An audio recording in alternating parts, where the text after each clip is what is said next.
vai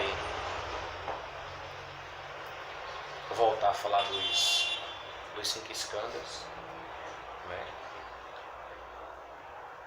Que é um tema simples, mas bastante libertador quando a gente começa a entender. Mais libertador ainda quando a gente começa de fato a praticar, né? Então, os 5 eskandas é um conhecimento simplinho,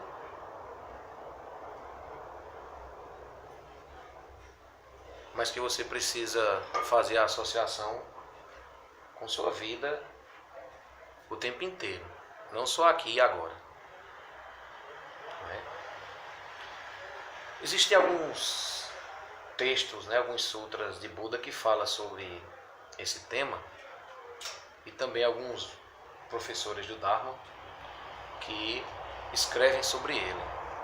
Por exemplo, você tem 2 sutras, que é o Kanda Sutra, o Sonapatama Sutta,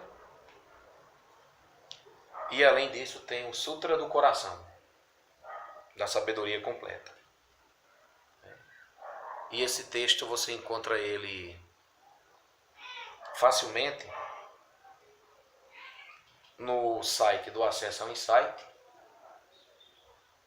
Você encontra ele no site da Monja Coen, né? A tradução do Sutra do Coração. Você encontra também no site do venerável mestre Thich Nhat Hanh, que é zen budista, né? o Zen do Vietnã, cujo site é Viver Consciente, né? Que é a Sangha Virtual. Além do site nalanda.org.br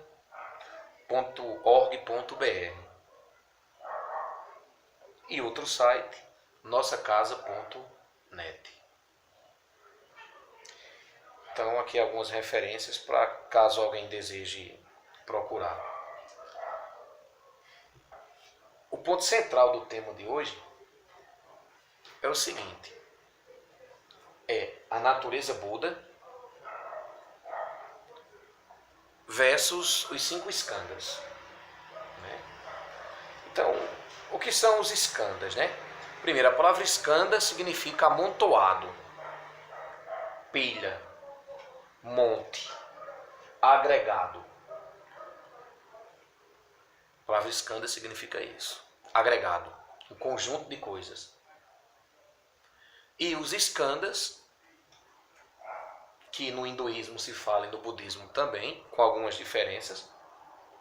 Os skandhas são rupa, que é forma, vedana, que são as sensações, sanjna, que são as percepções, sanskaras, que são as formações mentais, e vijnana, a consciência armazenadora. Acontece o seguinte, é que nós nos identificamos muito mais com forma, sensação, percepção, formação mental e consciência do que com a nossa verdadeira natureza.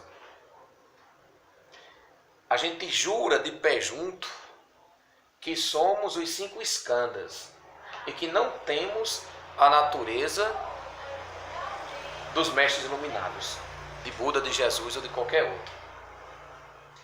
Então, nesse sentido, o que acontece com a maioria das pessoas?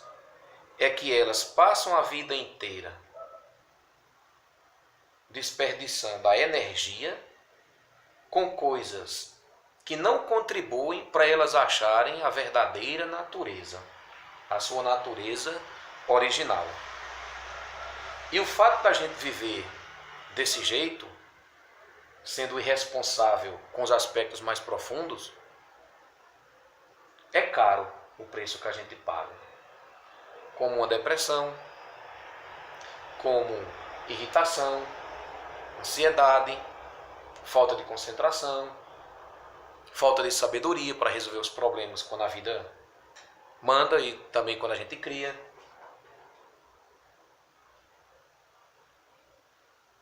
Eu não estou dizendo aqui que ninguém deveria trabalhar.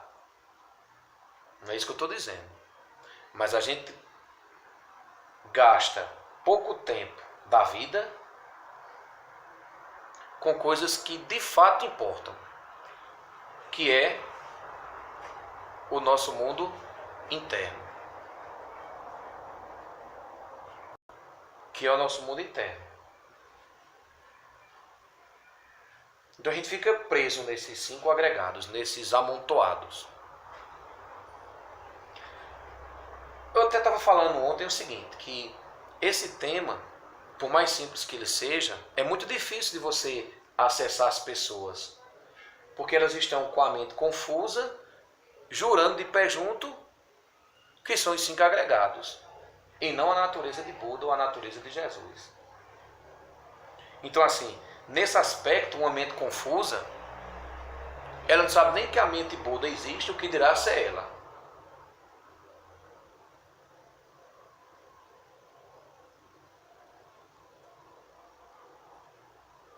Por exemplo, nessa falsa dualidade, né? Eu sou o Skanda ou eu sou a natureza Buda? O Buda disse, olha, o caminho é o caminho do meio. Jesus disse, dai a César o que é de César. Duas frases para a gente pensar. Então o primeiro Skanda, como eu estava falando, é Rupa, é forma. Então, é o corpo, os olhos, os ouvidos, o nariz, o corpo inteiro, os órgãos do sentido. O que acontece é que o corpo exige demais da gente. A gente precisa cuidar do corpo. E as nossas primeiras relações com o mundo é através do corpo. Então é natural que eu confunda a minha identidade como sendo o meu corpo. Ora, se eu sou o meu corpo, eu vou querer pessoas, objetos e situações que deem conforto e segurança para meu corpo, porque eu me identifico como sendo ele. Como eu sou meu corpo, eu vou querer evitar pessoas, objetos, situações que me façam sofrer ou que me incomodem de alguma maneira. Ora, se eu sou o meu corpo, é comum. Eu vou malhar o dia inteiro para poder ficar com um corpo perfeito, para ficar com o eu perfeito. Eu vou fazer cirurgia para poder ajeitar aqui essas minhas sobrancelhas que são muito grossas, né? Vou fazer tirar as sobrancelhas aqui um pouquinho para poder ficar perfeito, né? Porque eu sou o meu corpo. Eu não estou dizendo que a gente tem que ser responsável com o corpo, não. Lógico que não. Eu vou fazer cirurgias para poder corrigir os defeitos do eu. Então eu vou ajeitar a orelhinha de abano. Eu vou ajeitar meu nariz. Eu vou ajeitar minha boca. Né? Que é para poder corrigir os defeitos do eu. Olha como é massa. Simples assim. Como eu sou o meu corpo, eu quero o melhor para ele. Só que quando a gente vai dessa para melhor, como diz o povo aqui em Campina, isso que você tanto cuidou não vai junto. O que vai é aquilo que às vezes a gente foi responsável e não cuidou.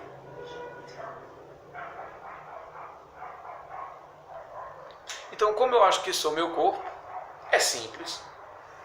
Eu vou comprar vários cremes para poder ajeitar meu lindo cabelinho.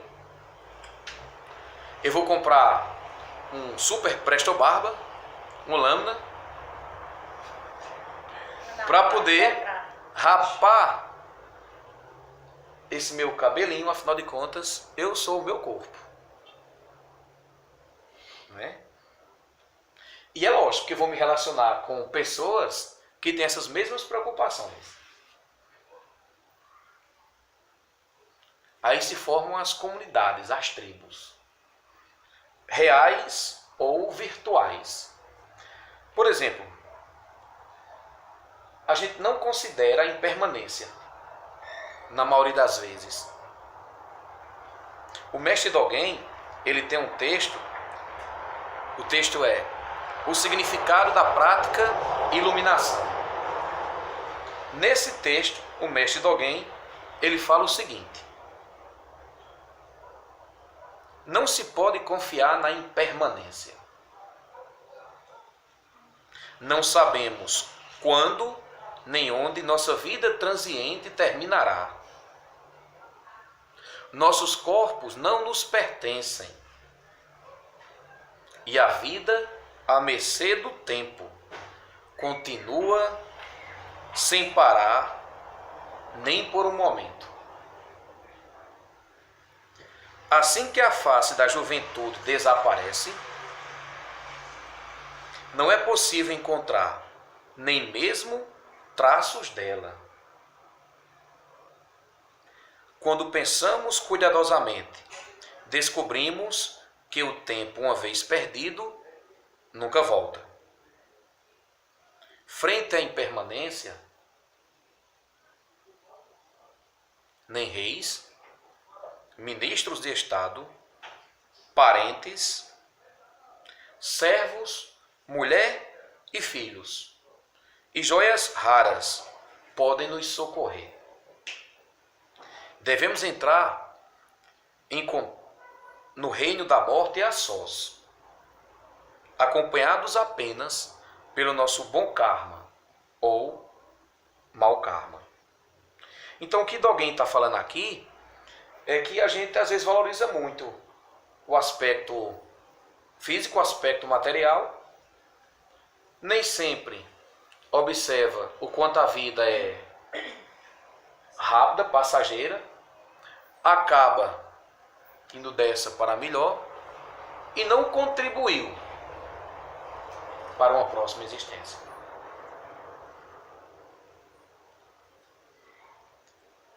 Então aí tem três reflexões para se fazer. A primeira: qual é a relação com o meu corpo? Né? Qual é o meu nível de identificação com o meu corpo? De 0 a 10, eu acho que eu sou meu corpo quanto? 0, 1, 2, 3, 4, 5, 10. Você coloca o seu corpo a serviço de quê? A serviço de quem? Isso é forte, essa frase, né? Eu coloco meu corpo a serviço de quê? A serviço de quem? Ou eu vivo só para atender às necessidades do corpo?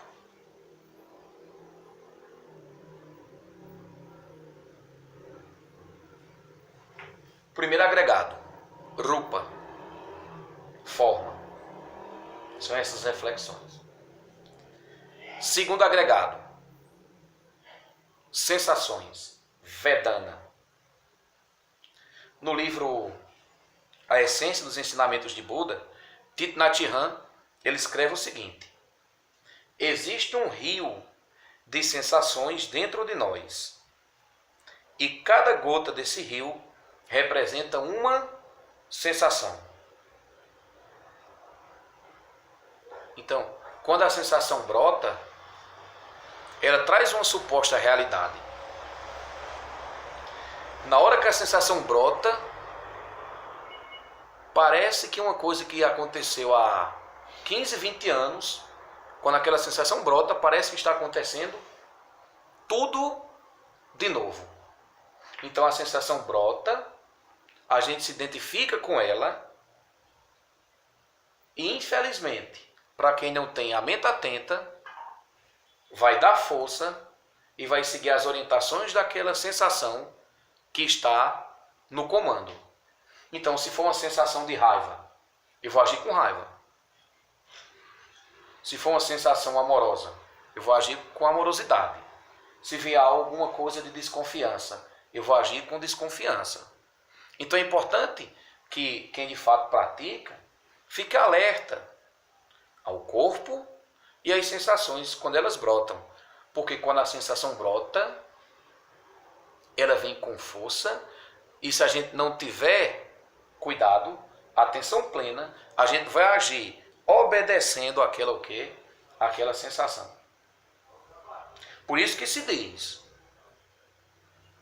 fica alerta. Zazen não se faz apenas sentado no zafu, se faz o tempo inteiro, alerta, consciente do que acontece dentro e fora.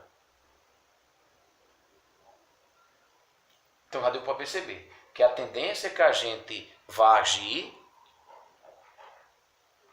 obedecendo a sensação que está surgindo.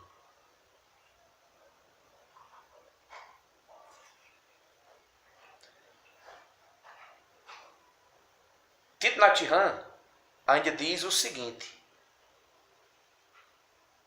Ele diz que você deve ficar sentado à margem do rio, observando essas sensações passarem. Que é o que a gente faz quando está em zazen, lógico. Só que ali é um período curto. E isso você deveria fazer quando? Sempre.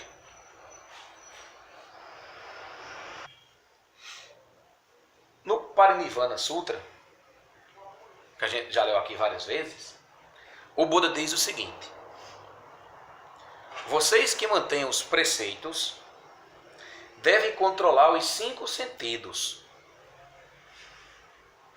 Não deixem os sentidos desprotegidos, permitindo que os 5 desejos penetrem e controlem vocês. Se a indulgência nos 5 sentidos, os 5 desejos ficarão à solta e vocês serão incapazes de controlá-los. Novamente repito, é como um cavalo bravo que não pode ser controlado pelo chicote e cai numa vala, levando o seu cavaleiro com ele. Assim como o sofrimento de ser ferido por um ladrão dura apenas uma vida, o mal causado pelos 5 sentidos se estende através de muitas vidas, criando grande dor. Não negligenciem a atenção. É por esta razão que a pessoa sábia controla seus sentidos e não os segue, mantendo-os guardados, não permitindo que vaguem ao léu. O que eu estava dizendo? Se você falar num cachorrinho bravo, mexer com ele, o cachorrinho bravo vai ali morder. Se você for numa pessoa brava, mexer com ela, aquela pessoa vai lhe morder. Nesse aspecto, nós somos muito diferentes dos cachorros.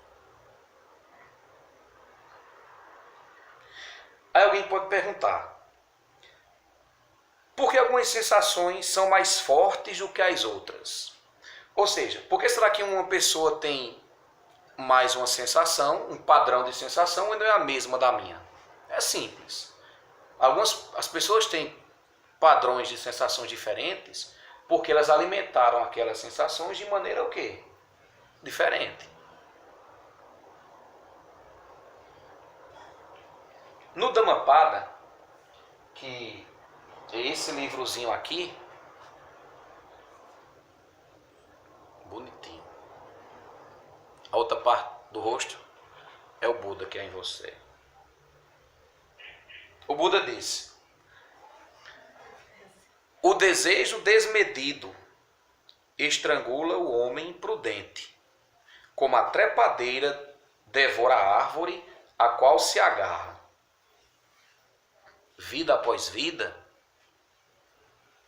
ele retorna como um macaco buscando frutas na floresta. Posso ler de novo? Ele diz: o desejo desmedido estrangula o homem prudente, como a trepadeira devora a árvore a qual se agarra. Vida após vida, ele retorna como um macaco buscando frutas na floresta.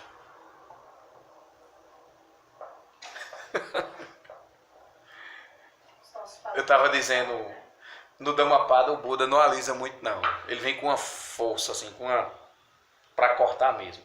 Por falar em cortar, ele continua dizendo assim, ó. Assim como a árvore cortada renasce, se suas raízes estiverem íntegras, de igual modo, se a raiz latente do desejo não for destruída, o sofrimento retornará incessantemente. Vá pensando aí. Digo de novo. Todo verso? Só isso que eu li agora. Assim como a árvore cortada renasce, se suas raízes estiverem íntegras, de igual modo, se a raiz latente do desejo não for destruída, o sofrimento retornará incessantemente. Ou seja, se acaba o mal pela raiz, como diz o ditado popular. Continuando. Dominando as predisposições, ou seja, as tendências, e soltando os laços do desejo, os sábios se libertam da prisão dos sentidos e seguem livres, sem olhar para trás.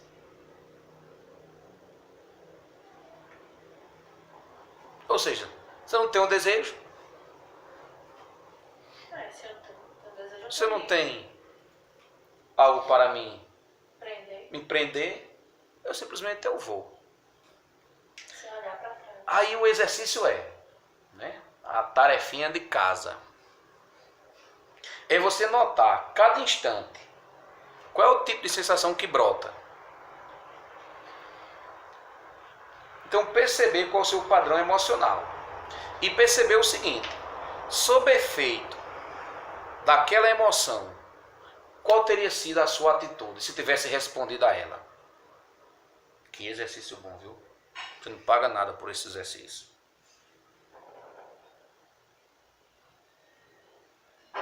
A nossa tendência é o quê? A tendência comum, né? Você deve repudiar as emoções que são negativas e abraçar as emoções que são o quê? Positivas. Essa é a tendência normal.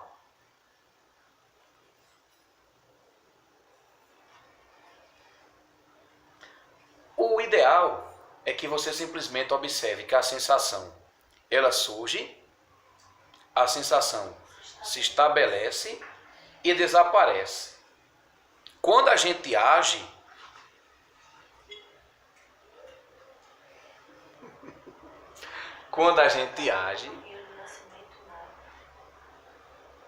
além de cair no rio do nascimento morto, como está dizendo ali, a gente fica com a marca da ação. Essa marca da ação, repetidas vezes, era o que a gente chama de karma. Então, se diz que os tolos acreditam na sensação que brota, dão força, dão importância, agem sob elas e ficam presos a elas.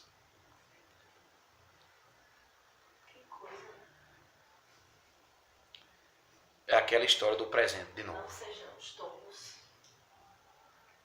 Eu já tive uma experiência, mais uma vez. Cheguei no lugar, aí a pessoa queria despejar todos os venenos possíveis e inimagináveis aí. Acho que eu sei quem foi. Aí veio aqui para responder, sabe? Eu disse, não vou pegar não. Vou pegar esse presente não. Quero não, já peguei muito presente. Então vou ficar quietinho, calado. Porque senão vou ficar com o quê? Com a marca da ação. Só os tolos se identificam com elas. Parabéns. No livro A Essência dos Ensinamentos de Buda, Thich Nhat Hanh, ele diz o seguinte: aprendemos a acolher até mesmo as emoções mais fortes. Talvez acolher não seja a palavra ideal. A identificar, a reconhecer as emoções mais fortes, usando a energia da atenção plena. Ou seja, estou consciente dessa ou daquela emoção. Eu sei o que está brotando. Até que elas se acalmem. Praticamos a respiração consciente, focalizando a atenção no abdômen, que se eleva e se retrai a cada respiração. Cuidamos de nossas emoções da mesma forma que cuidaríamos de um irmão ou de uma irmã que necessitasse de cuidados. Thich Nhat Hanh continua dizendo: para observar nossas sensações, sentamo-nos na margem do rio e identificamos cada uma à medida que passa por nós. Pode ser agradável, desagradável ou neutra. Uma sensação qualquer permanece por um tempo e a seguir surge outra. A meditação implica ter consciência de cada uma dessas sensações. Então, assim, nesse sentido, no plano assim relativo, é importante que a gente, pelo menos, vá substituindo as emoções que são negativas pelas emoções que são o quê? Positivas. No mínimo. Thich Nhat Hanh continua dizendo. Isso aqui é para a gente escrever, dá o pausa aí no vídeo, vai escrevendo palavra por palavra. Assim, aprendemos a não nos identificar com elas. Aprendemos a não nos identificar com elas, ou seja, com as sensações. A não considerá-las como nós mesmos.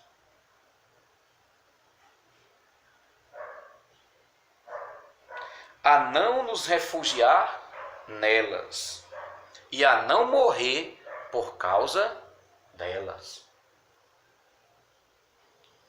Esta prática nos ajuda a cultivar o destemor e nos liberta. Gostaram, tá vendo? E nos liberta do hábito de ficar agarrado às coisas, até mesmo ao sofrimento. Ou seja, quando a sensação brota, aí vem a ideia do eu brota junto. Não é? Alguém diz uma coisa que você não concorda, é você, não?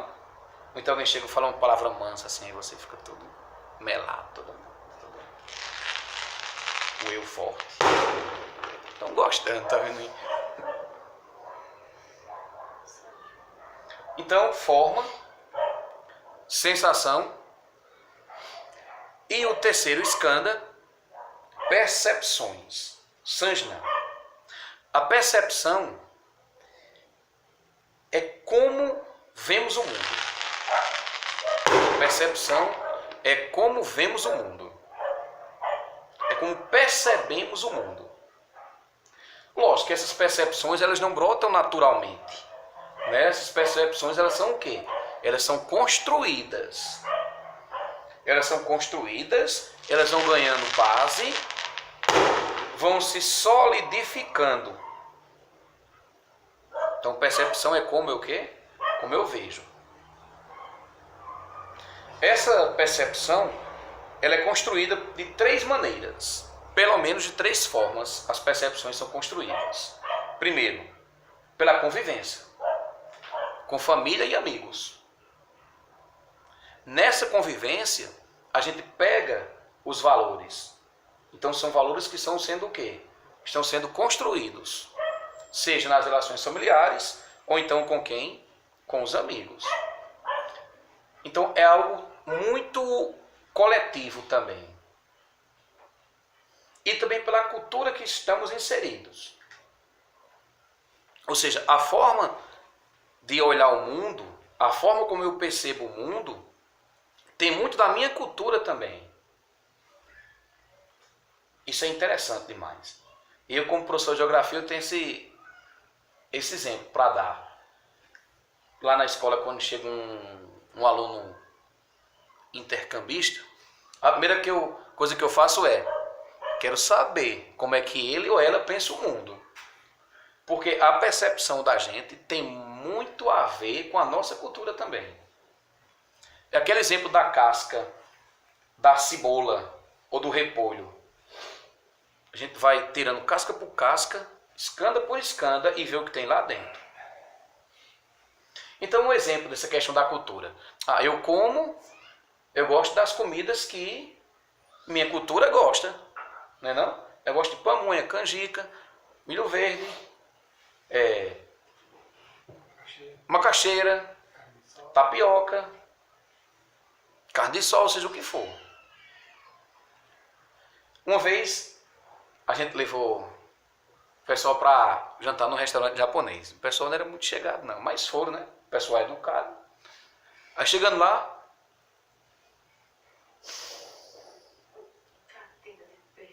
que cheiro de peixe é esse?